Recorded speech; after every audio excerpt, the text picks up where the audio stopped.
नमस्कार, कंज्यूमर अड्डा में आपका स्वागत है। मैं हूं मनोज श्रीवास्तव और आज हम बात करने वाले हैं रक्तदान की। ये एक बड़ा कंसर्न, बड़ी चिंता का विषय है रक्तदान। चिंता इसलिए क्योंकि आपको आगे पता चलेगा कितने लोग रक्तदान करते हैं, कितने लोग डोनर हैं, तो आपको समझ में आएगा कि 140 करोड़ के देश में कैसे काम चलेगा। तो इस पर बहुत ज़्यादा ज़रूरत है जागरूकता की और लोगों के सामने आने की, ताकि किसी को अगर खून की ज़रूरत पड़े तो उसको खून मिल पाए और इसकी वजह से किसी की गंभीर बीमारी ना बढ़े, किसी की मौत ना हो। तो आपको बताते हैं कि इस वक्त देश में ब्लड डोनेशन की स्थिति क्या है। 47 लाख डोनर हैं, रजिस्टर्ड डोनर हैं। अब 140 करोड़ के पॉपुलेशन में 47 लाख की स्थिति क्या है, इसका अंदाज़ा आप खुद लगा सकते हैं। हर साल 146 लाख यूनिट ब्लड की ज़रूरत पड़ती है। तो जो डोनर्स हैं, अगर वो हर 6 महीने में भी देते हैं तब भी ये सफिशिएंट नहीं है। तो डोनर से काम नहीं चलता है, तो कैसे जुगाड़ होता है, इस पर बात करेंगे। 2.5 साल में सिर्फ 46 लाख यूनिट। अब बताइए, 47 लाख डोनर है, 46 लाख यूनिट मिले हैं 2.5 साल में। तो जाहिर सी बात है कि हर एक डोनर हर 6 महीने पे ब्लड डोनेशन नहीं करता है। जबकि ज़रूरत क्या है, हर 2 सेकंड में, एवरी 2 सेकंड एक व्यक्ति को ब्लड की ज़रूरत पड़ती है देश में। हर सेकंड जिस चीज़ की ज़रूरत है उसकी पूर्ति कैसे होगी, और 3 में से 1 व्यक्ति को कभी ना कभी ब्लड की ज़रूरत पड़ती है। तो ऐसा नहीं है कि आप सिर्फ देंगे, आपको लेना भी है, ये भी तय है जो मौजूदा हालात है उसमें। तो इसी पर आज हम चर्चा करेंगे और कोशिश करेंगे कि कुछ लोग प्रेरित हों, आगे आएँ, डोनर बने और इस कमी को पूरा करने में मदद करें। पहले आपको मिलवाते हैं अपने पैनल से sir H N. Reliance foundation hospital की blood bank consultant doctor Joycy Regi हमारे साथ है। इंद्रप्रस्थ अपोलो हॉस्पिटल की consultant transfusion medicine doctor Soma Agarwal हैं और एम्स ट्रांसफ्यूज़न मेडिसिन के कंसल्टेंट डॉक्टर ऋषिराज सिन्हा हमारे साथ हैं। तो डॉक्टर जॉयसी, आपसे शुरू करते हैं। आप एक ऐसी जगह पे हैं जो हम मान सकते हैं कि बेस्ट केस सिनारियो होगा। इसके बावजूद हमारा सवाल आपसे ये है कि जो जिसको हम खाता कहें, अकाउंट कहें या बैलेंस शीट कहें, ब्लड डोनेशन के मामले में या ब्लड के मामले में कितने ब्लड की ज़रूरत पड़ती है, कितने की कमी है, तो स्थिति इस वक्त क्या है? बैलेंस बोलेगा तो हमेशा नेगेटिव डेफिसिट में रहता है। ज़रूरत ज़्यादा रहता है और जो मिलती है वो कम रहती है। वो तो रोज़ की रहती है बिकॉज़ जो डोनर्स हैं वो हमेशा कमी रहती है। अपने इंडिया में बोला जाता है कि अगर इवन 1% लोग जो एलिजिबल है, यानी 18 से 65 साल के लोग, अगर 1% लोग भी साल में 1 बार कम से कम वॉलंटरी डोनेट कर रहे हो, तो ये जो कमी है वो दूर हो जाएगी। लेकिन वो अपने विदेश में हो नहीं रही है। बहुत बार सिर्फ अगर अपना कोई एडमिट हो तो ही लोग आगे आते हैं। तो ये जो है ये दूर करना पड़ेगा। हर एक इंडिविजुअल को अपना ड्यूटी समझ के एटलीस्ट साल में 1 या 2 बार, भले अपने बर्थडे के दिन या कोई इम्पोर्टेंट दिन, डोनेट करने की एक ड्यूटी समझ के डोनेट करो, तो फिर ये डेफिसिट शायद दूर हो जाएगी। जी, तो ये बड़ी डेफिसिट है। डॉक्टर सोमा, आपसे हमारा सवाल ये है कि क्या-क्या केस बनते हैं ज़रूरत के, मतलब कब-कब ज़रूरत पड़ती है, कैसे-कैसे ज़रूरत पड़ती है, कैसे-कैसे हालात बनते हैं? डे टू डे में तो काफी सारी हैं, सर्जरीज हैं, किसी भी तरीके की सर्जरी हो तो उसमें ब्लड की जरूरत होती है। रोड ट्रैफिक एक्सीडेंट्स हैं जिसमें बहुत ज्यादा मात्रा में ब्लड की जरूरत पड़ती है, जो कि काफी बढ़ती नंबर्स में हमारे सामने आ रहे हैं अभी। तो उनमें ज़रूरत ज़्यादा है। मेडिकल कंडीशंस हैं और जो कैंसर के पेशेंट्स हैं, उन लोगों को भी ज़रूरत पड़ती है। तो वेरियस कंडीशंस हैं, बहुत सारे तरीकों से। कहीं न कहीं थैलेसेमिक्स हैं, जो कि रेगुलर ब्लड डोनेशंस और ब्लड ट्रांसफ्यूजन्स पे ही जीवित हैं। तो ऐसी बीमारियां भी हैं जैसे सिकल सेल थैलेसीमिया, जो कि ब्लड ट्रांसफ्यूजन्स पे ही उनकी लाइफ चल रही है। सो देयर आर वैरायटी, बहुत सारे एस्पेक्ट्स और बीमारियां हैं जहाँ की ब्लड ट्रांसफ्यूजन की जरूरत पड़ती है। तो डिमांड तो काफी ज्यादा है, जिसके हिसाब से हमारी कलेक्शन बहुत कम है अभी फिलहाल हमारे देश में। जी, तो डिमांड ज़्यादा है और कलेक्शन कम है, ये समस्या, और इसी इसी वजह से इतने सारे अभियान देखने को मिलते हैं। डॉक्टर सिन्हा, आपसे हम थोड़ा सा अलग हट के सवाल पूछ रहे हैं, क्योंकि कॉन्टेक्स्ट मिलेगा, लोग इस चीज़ को समझ पाएंगे।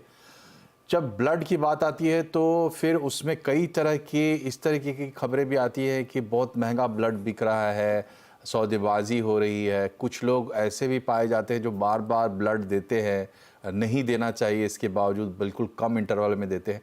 तो एक जो जो सिस्टम हमारे पास है या जो हमारी कमी है, उसमें इस तरीके की चीज़ें पनप रही हैं, एबरेशंस ही हों, लेकिन वो पनप रही हैं। वो चीज़ें क्या हैं, थोड़ा वो अगर आप तस्वीर खींचें तो लोगों को ज़्यादा समझ में आएगा कि क्यों ये ज़रूरी है।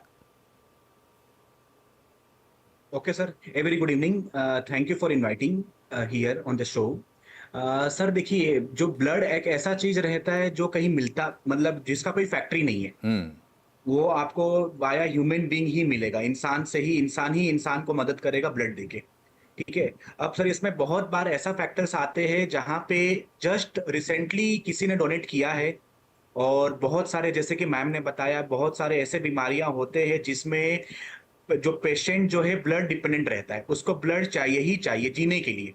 मतलब हम लोग एक तरह से बोल सकते हैं कि ब्लड पे ही जीता है बंदा वो। तो वैसे कंडीशन में अब जो रिलेटिव उनके हैं वो कितना बार कहाँ से डोनर लाएंगे, रिलेटिव को बुला लेंगे, दोस्त को बुला लेंगे। तो वैसे कंडीशन में ऐसे कोई लोग होते हैं, जैसा कि आपने बताया, जो ये काम करते हैं। बट अगर आप ऐसे देखा जाए तो ये इलीगल है, मतलब कि ऐसा चीज ये मान्य नहीं है कोर्ट से। तो वैसे कंडीशन में हम लोग हमेशा बोलते हैं कि अवेयरनेस होना चाहिए डोनेशन का। मतलब ऐसा नहीं है कि आपके लिए कोई पेशेंट एडमिट है आपके फैमिली से या फ्रेंड सर्कल में तो ही डोनेशन दोगे आप, जिसको हम लोग बोलते हैं रिप्लेसमेंट डोनेशन। तो हम लोग को हमेशा ये मोटिवेट करना चाहिए लोगों को कि एक वॉलंटरी डोनेशन होता है, मतलब अपने स्वयं से। मुझे किसी के लिए डोनेशन नहीं देना है, बट ना ही मुझे किसी ने बुलाया, मैं खुद ही ब्लड बैंक गया। इंडिया में एज ए मेल हर 3-3 महीने पे आप ब्लड डोनेट कर सकते हो, मतलब साल में 4 बार, हर 3-3 मंथ्स के इंटरवल पे। तो आप वहां पे जाइए, डोनेशन कीजिए बिना किसी स्वार्थ के कि मुझे किसी के लिए डोनेशन देना है या मुझे कोई और फायदा हो रहा है, वैसा नहीं होना चाहिए। तो ये चीज है कि हाँ, स्पेशली जो होता है वॉलंटरी ब्लड डोनेशन, हमेशा माना जाता है कि वो एक माइलस्टोन रहता है और उसको इंक्रीज करने के लिए ही काम होना चाहिए। रिप्लेसमेंट होते हैं नो डाउट, बट रिप्लेसमेंट में भी ऐसा रहता है कि एक टाइम के बाद डोनर नहीं हो पाते, क्योंकि हर डोनर 3-3 महीने के बाद ही ब्लड डोनेट कर पाएगा। तो जो मरीज है, जो पूरा ब्लड डिपेंडेंट है, वो फिर कहाँ से ब्लड लाएंगे जी। तो वैसे कंडीशन में जो वॉलंटरी डोनर्स होते हैं वही काम आते हैं। मतलब जो वो लोग जो आके ब्लड देते हैं, वही ब्लड हम लोग पेशेंट को देते हैं टेस्टिंग के बाद।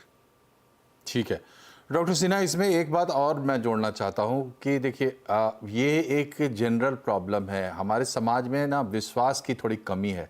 हमारे यहाँ इतना ज़्यादा करप्शन है कि उस करप्शन के बीच में जिसको बोलते हैं ना सद्भावना पैदा होना समाज के प्रति, वो थोड़ा कम होता है लोगों में। तो इसकी एक वजह ये है कि लोगों को लगता है कि भाई हम ब्लड देंगे, डोनेट करेंगे, फिर वो ब्लड बेचा जाएगा, पता नहीं क्या होगा, नहीं होगा।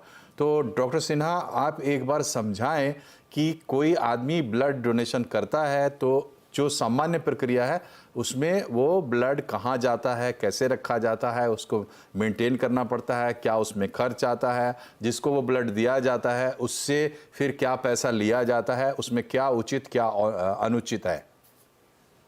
देखिए सर, ये आपने बहुत ही अच्छा क्वेश्चन पूछा, क्योंकि अवेयरनेस लोगों में ऐसे क्वेश्चन से ज्यादा आएगा। इसमें होता ये है कि जैसे कि आप अगर ब्लड डोनेट करने आएंगे तो ऐसा नहीं है कि डायरेक्टली हम लोग आपसे ब्लड ले लेंगे, ऐसा नहीं होता है। हम लोग पहले स्क्रीनिंग करते हैं, क्वेश्चनरी होता है, सेट्स ऑफ क्वेश्चंस रहते हैं। वो क्वेश्चंस हम लोग जो डोनर को पूछते हैं, पूछने के बाद अब पूरा टेस्टिंग होता है, हीमोग्लोबिन का टेस्ट होता है, ब्लड प्रेशर का टेस्ट होता है, सब कुछ होता है। अगर हम लोग को लगता है कि हाँ डोनर फिट एंड फाइन है और ये ब्लड दे सकता है, तो ही हम लोग उनसे ब्लड लेंगे। कुछ गाइडलाइंस रहते हैं, जैसे कि वेट होता है, बहुत सारे गाइडलाइंस रहते हैं। वो पूरा गाइडलाइंस को देख के अगर हम लोग को लगा कि हाँ ये डोनर ब्लड दे सकता है, तो हम लोग उनसे डोनेशन ले लेंगे। डोनेशन लेने के बाद हम लोग उसका टेस्ट करते हैं। ऐसा नहीं होता है कि डायरेक्टली हम लोग ने डोनर से ब्लड लिया और हम लोग किसी को जाके दे दी, मतलब और हम लोग जो है कोई भी पेशेंट को इश्यू कर देंगे, ऐसा नहीं होता है। पूरा टेस्टिंग प्रोसेस रहता है उस चीज का, और हर जो भी हम लोग डोनेशन लेंगे उससे FFP, RDP, depending on the blood bank वो बनता है।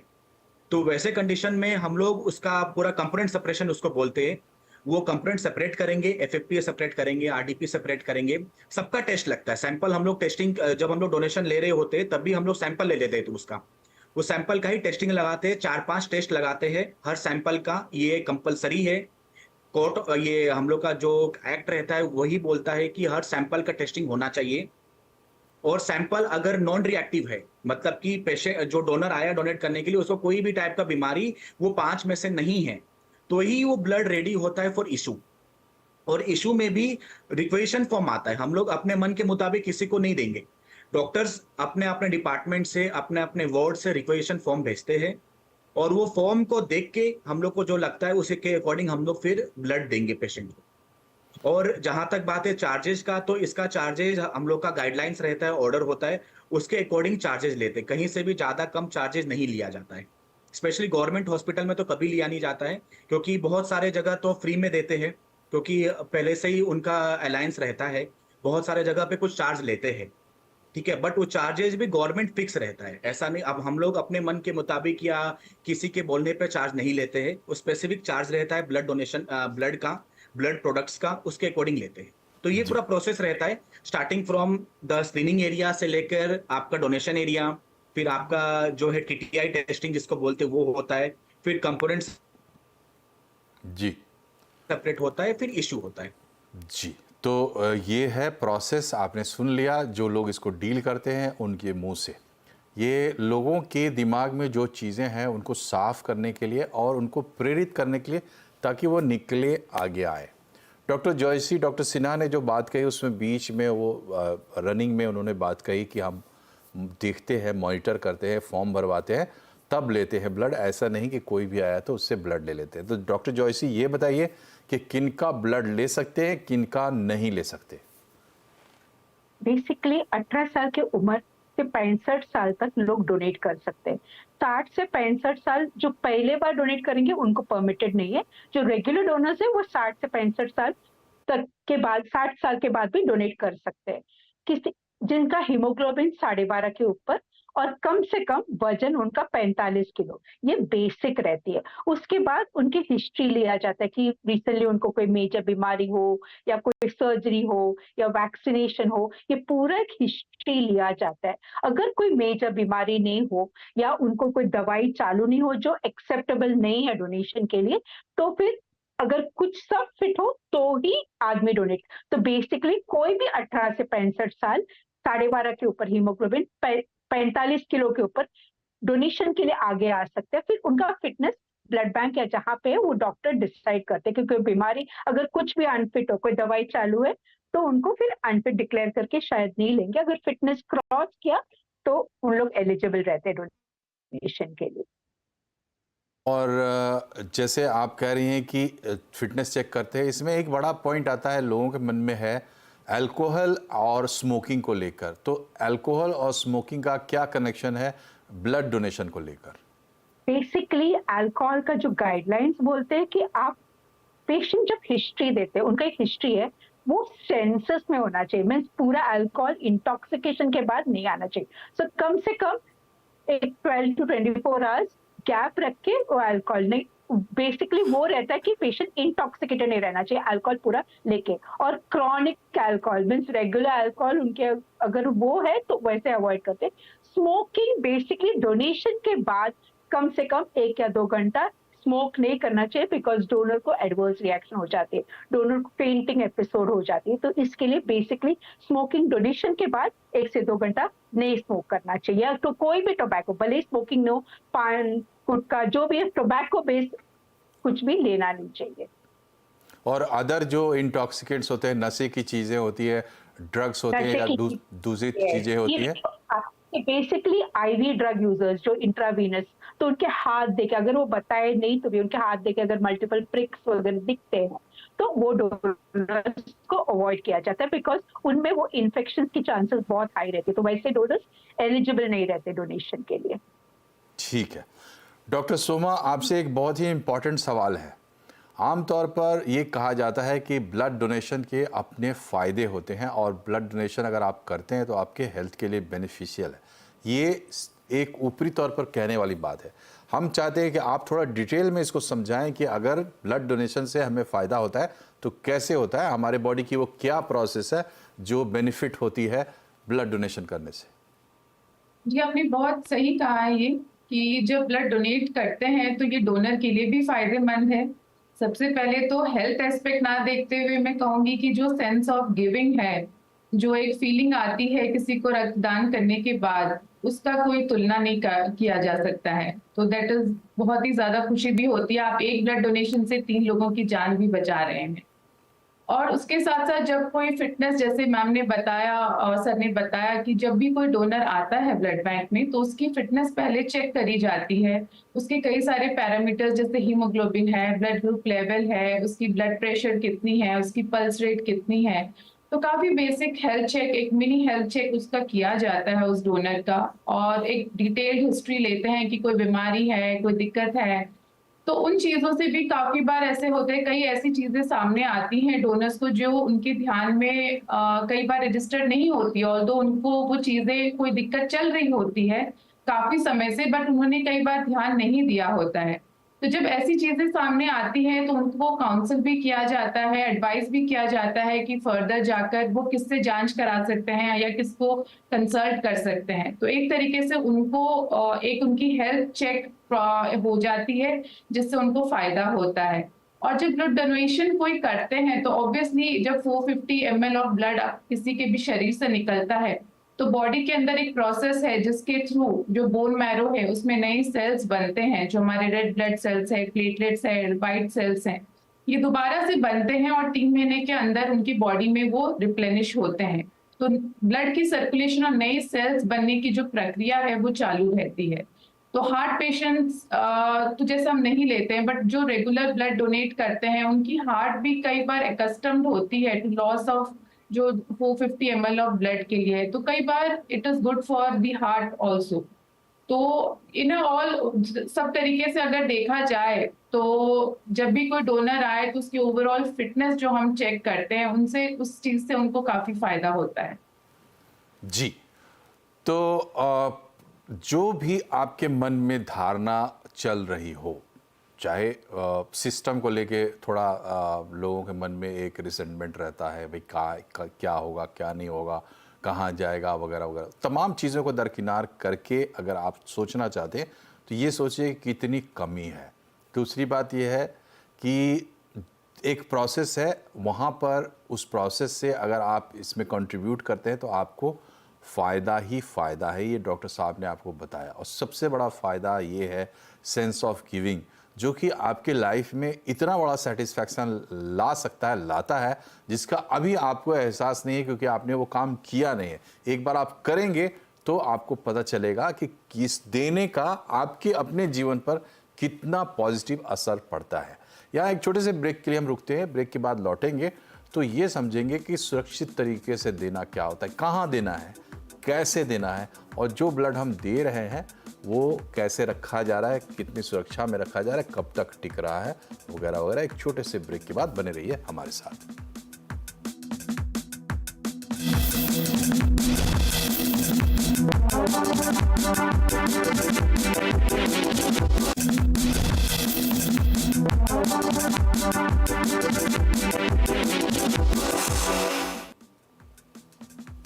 ब्रेक के बाद एक बार फिर से आपका स्वागत है। आज हम बात कर रहे हैं रक्तदान की, ब्लड डोनेशन की। इसकी जो ज़रूरत है उसको हम समझने की कोशिश कर रहे हैं, इस देने की सही प्रोसेस को हम समझने की कोशिश कर रहे हैं, और साथ ही इसके जो फ़ायदा है वो भी हम आपको बता रहे हैं ताकि ज़्यादा से ज़्यादा लोग निकले रक्तदान के लिए। डॉक्टर सिन्हा, अगला सवाल हमारा ये है कि जो ब्लड हम देते हैं वो कितने समय तक रखा जा सकता है, कब तक यूज़ किया जा सकता है?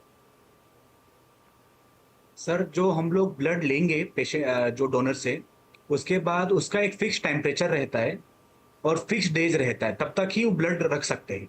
जैसे कि टेम्परेचर होगा 2 से 6 डिग्री सेल्सियस। इसका एक अलग टाइप का फ्रिज आता है जो हम लोग के घर में जो डोमेस्टिक रेफ्रिजरेटर होता है वो नहीं होता है। इसका ब्लड बैंक रेफ्रिजरेटर करके एक फ्रिज आता है जो वो टेम्परेचर मेंटेन करता है 2 से 6 डिग्री सेल्सियस के अंदर। और जो ब्लड रहता है वो सब अलग अलग रहता है। जैसे कि अगर खून है, आरबीसी है, तो नॉर्मली 35 दिन रहता है। और अगर हम लोग ने उसमें एडिटिव सॉल्यूशन एक आता है वो साइगम करके, वो अगर हम लोग ने उसमें मिला दिया तो उसका 7 दिन लाइफ स्पैन और बढ़ जाता है। मतलब कि 35 दिन का 42 दिन हो जाता है, 35 टू 42 डेज। ये रहा खून के बारे में। एक होता है प्लाज्मा। प्लाज्मा का जो लाइफ स्पैन वो 1 साल तक रहता है, उसका भी टेम्परेचर अलग रहता है। वो पीआरबीसी के टेम्परेचर में रहता नहीं है, वो उसको चाहिए मैनेज टेम्परेचर, वो एकदम पूरा रेफ्रिजरेटेड रहता है, आइस फॉर्म में रहता है। तो जब भी हम लोग उसको इशू करते हैं तो हम लोग को पहले थ्रो करना पड़ता है, उसको पानी बनाना पड़ता है वाटर बाथ में डाल के। और एक होता है प्लेटलेट। तो प्लेटलेट ये होता है, उसका लाइफ स्पैन 5 दिन होता है, और जो उसका जो टेम्परेचर होता है वो 22 डिग्री सेल्सियस रहता है। उसका एक अलग, हर मशीन का अलग अलग टाइप का मशीन है। प्लेटलेट एक अलग मशीन में स्टोर होता है, जहां जो खून है आरबीसी वो एक अलग मशीन में स्टोर होता है। जो प्लाज्मा है उसका एक अलग मशीन है जिसमें स्टोर होता है, और अलग अलग टेम्परेचर है सबका, सबका अलग अलग टाइप का लाइफ स्पैन रहता है। तो ये पूरा डिटेल इंफॉर्मेशन है ब्लड कंपोनेंट्स के बारे में। जी डॉक्टर जॉयसी, अगर किसी को ब्लड देना है तो हम देखते हैं कि कहीं कोई मेला लगा हुआ है, वहाँ पे भी ब्लड डोनेशन कैंप होता है। यहाँ मुंबई में हम देखते हैं कि स्टेशंस पर भी लोग कैंप लगाते हैं, ब्लड डोनेशन के लिए बोलते हैं। अस्पतालों में तो ब्लड डोनेशन होता ही है। लोगों के मन में ये सवाल रहता है कि जो लोग ब्लड ले रहे हैं हमारा, वो कितने सीरियस प्लेयर्स हैं। जहाँ ले रहे हैं उन जगहों को देख के भी लोगों के मन में थोड़ी सी शंका आती है। तो इसको लेके थोड़ा क्लैरिटी चाहिए कि कहाँ कैसे ब्लड डोनेट करना चाहिए, क्या सब जगह इस तरीके से डोनेट करना सुरक्षित है? बेसिकली ब्लड डोनेशन जो कैंप्स लगते हैं उसके लिए भी गवर्नमेंट की परमिशन जो दिया हुआ है वही ब्लड बैंक कैंप लगा सकते हैं। एंड जो कैंप लगाने से पहले हर ब्लड बैंक का जिम्मेदारी रहता है कि जहाँ पे कैंप लगते हैं वो मीन्स सेफ सराउंडिंग्स है, डोनर्स के लिए टॉयलेट फैसिलिटीज, बैठने के लिए जगह हो, टेम्परेचर मीन्स पंखा या मीन्स एकदम धूप में तो नहीं लेनी चाहिए, इधर फैंस या एसी कंडीशन में टेम्परेचर, ताकि डोनर को रिएक्शन कम न हो। ये एक मैंडेटरी गाइडलाइंस है कि हर ब्लड बैंक की जिम्मेदारी है कि जहाँ पे कैंप लगते हैं वो साइट को इंस्पेक्ट करके ही कैंप लगाया जाता है। तो वो एक तो क्योंकि सेफ्टी नेसेसरी है डोनर का, और हर डोनर के भले हो वो कैंप में हो या ब्लड बैंक में हो, वो प्रोसेस सेम ही रहती है। तो डोनर के right from fitness means donor का हिस्ट्री, मेडिकल एग्जामिनेशन जो रहती है, हीमोग्लोबिन चेकिंग, वो आर्म जिस आर्म से लिया जाता है वो आर्म को भी क्लीन किया जाता है। जो हाथ बोलती है जहां से नीडल को प्रिक किया जाता है, वो नीडल को, वो हाथ को क्लीन करने के भी प्रोटोकॉल रहता है ताकि जो इन्फेक्शन स्किन में हो वो खून में ना जाए। तो ये सब की टेक केयर करने की जिम्मेदारी है। तो जिस blood bank usually even station पे जब लगाते तो वो ब्लड बैंक जहाँ पे सब लाइसेंस ब्लड बैंक से रहते, ब्लड बैंक की जिम्मेदारी है कि वो फैसिलिटीज प्रोवाइड हो जाए हर डोनर को, राइट फ्रॉम वो क्लीनलीनेस यानी जगह की सफाई, टॉयलेट की फैसिलिटी सब प्रोवाइड करने की जिम्मेदारी है। तो वो हर लाइसेंस ब्लड बैंक कोई भी आके कहीं भी ब्लड कलेक्ट नहीं कर सकते, वो तो गाइडलाइंस के अनुसार है। तो वो देख के ही ब्लड बैंक यूजुअली कैंप्स लगाया जाता है, तो देना सुरक्षित ही रहता है क्योंकि डॉक्टर्स भी रहते हैं साथ में। जी डॉक्टर सोमा, आखिरी सवाल आपसे कि जब हम ब्लड डोनेट करते हैं उसके बाद क्या, ये भी लोगों के दिमाग में रहता है कि पता नहीं अब इसके बाद कितने दिन तक क्या करना होगा, नॉर्मल एक्टिविटीज़ कर पाएंगे नहीं कर पाएंगे, उस दिन क्या करना चाहिए नहीं करना चाहिए?